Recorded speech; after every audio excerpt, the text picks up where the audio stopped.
Hello दोस्तों, आज की कहानी है बहू से नफ़रत। तो ज़रूर पढ़िएगा, बहुत अच्छी कहानी है और बताइएगा आपको कैसी लगी। मम्मी, मैं कह रहा हूँ ना, मैं सिया से ही शादी करूँगा, अन्यथा मैं ज़िंदगी भर कुंवारा रह जाऊँगा और ये मेरा अंतिम निर्णय है। अब इस विषय पर मैं आपसे आगे बहस नहीं करूँगा। तभी अभिनव की मम्मी रमा जी ने कहा, बेटा तू समझता क्यों नहीं है? हमने तेरे सामने सिया की जन्म कुंडली पंडित जी को दिखाई थी ना, और उन्होंने सिया की कुंडली में मांगलिक दोष बताया है। अब तू बता, सब कुछ पता होते हुए हम तेरी शादी एक मांगलिक लड़की से कैसे कर दें?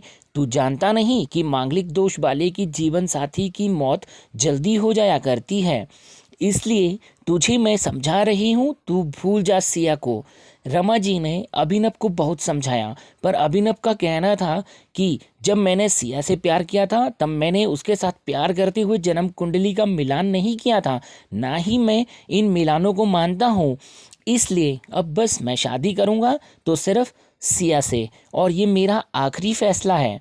आखिर रमा जी को अपने बेटे की जिद के आगे झुकना पड़ा और पंडित जी के द्वारा बताए गए अनुसार सिया के मंगल दोष को दूर करने के लिए अभिनव के साथ शादी करने से पहले सिया की शादी एक पेड़ से कराई गई, और उसके बाद सिया ने अभिनव से शादी करी। सिया दुल्हन बनकर अभिनव के घर आई, पर रमा जी को सिया का मांगलिक होना अभी भी खटक रहा था और रमा जी उसे दिल से नहीं अपना पा रही थी, और घर पे कुछ भी परेशानी आती तो उसका दोष सिया को ही दिया जाता। लेकिन सिया पढ़ी लिखी संस्कारी लड़की थी, और वे अपनी सासू माँ से मिले इन बेवजह आरोपों को अपने दिल से नहीं लगाती थी, और ऐसे ही ससुराल में उसके दिन कट रहे थे। एक दिन अभिनव ऑफिस से जल्दी घर आ जाता है, तब रमा जी ने उससे पूछा, बेटा आज जल्दी कैसे आ गया? तब उसने बताया, माँ आज सुबह से ही सिर दर्द और बहुत कमज़ोरी आ रही है, इसलिए ऑफिस में काम करने की हिम्मत ही नहीं हुई मेरी। तब रमा जी ने कहा, चल बेटा जल्दी कर, हमें डॉक्टर के पास चलना चाहिए।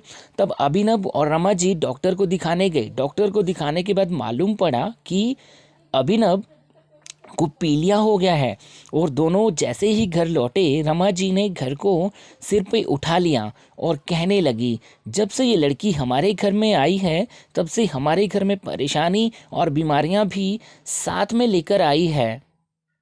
इसके कदम ही अशुभ हैं। अब देखो, इसका मांगलिक दोष हमारे बेटे पर भी असर करने लग गया है। कल को अगर मेरी बेटी को कुछ हो गया तो कौन जिम्मेदार होगा? तभी सिया ने कहा, मम्मी जी प्लीज़, और कितना नीचा दिखाएंगी मुझे?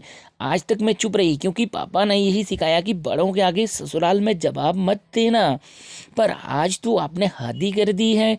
अगर मैं आज नहीं बोली तो ज़िंदगी भर खुद को माफ़ नहीं कर पाऊंगी। मम्मी जी, अगर आप पंडित जी पर भरोसा नहीं करती थी तो उनके कहे अनुसार आपने सारी मांगलिक दोष निवारण की विधि क्यों करवाई? क्यों पहले आपने मेरी पेट से शादी करवाई? दोष मेरा मांगलिक होना नहीं है, बल्कि दोष तो मेरा आपकी बहू होना है, क्योंकि घर में जाने अनजाने में कुछ भी परेशानी आती है उसको आप मुझसे जोड़ देती हैं, और जब कोई सास अपनी बहू से सिर्फ नफरत कर रही होती है तब ये बहू दोष बेटे बहू को नहीं पूरे परिवार को परेशानी में डाल देता है।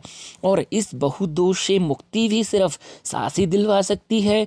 बहू को अपनी बहू माने, उसे दिल से अपनाए, उसे भी सम्मान दे और ये महसूस कराए कि वे भी इस परिवार का सदस्य है। नहीं तो वहू दोष मांगलिक दोष से भी ज़्यादा पीड़ादायक हो जाता है। सिया की कही हुई बातें रमा जी के दिल को झकझोर रही थी और उन्हें मन ही मन पश्चाताप भी हो रहा था। उस समय उन्होंने सिया को कुछ भी नहीं कहा। थोड़े दिन बाद अभिनव बिल्कुल ठीक हो गया और ऑफिस जाने लगा, और 1 महीने बाद अभिनव की सैलरी भी बढ़ गई।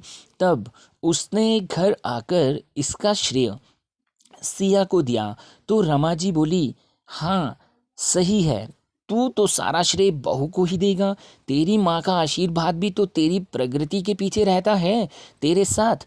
तू तो मुझे श्रेय देना भूल ही गया। तब अभिनव ने कहा, माँ इस बार श्रेया का मांगलिक दोष मुझ पर और ना ही मेरी तरक्की पर नहीं लगा, और माँ जब हम बुरी परेशानियों का श्रेय श्रेया को देते हैं तो अच्छे कामों का श्रेय भी श्रेया को ही देना चाहिए।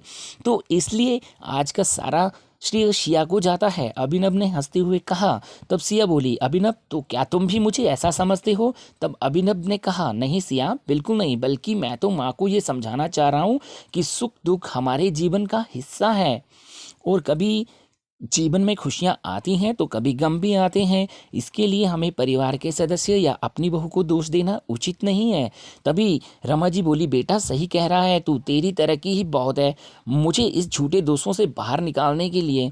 आज मैं ये कसम लेती हूँ कि आज के बाद मैं सिया को किसी भी बात का दोष नहीं दूंगी। ये सुनकर सिया आज बहुत खुश थी, क्योंकि आज उसको उसकी सास ने मांगलिक दोष के साथ साथ बहु दोषों से भी मुक्ति दे दी थी। तो दोस्तों, कैसी लगी कहानी ज़रूर बताइएगा कमेंट सेक्शन में। आपका दोस्त और कहानी वाचक पंकज व्यास।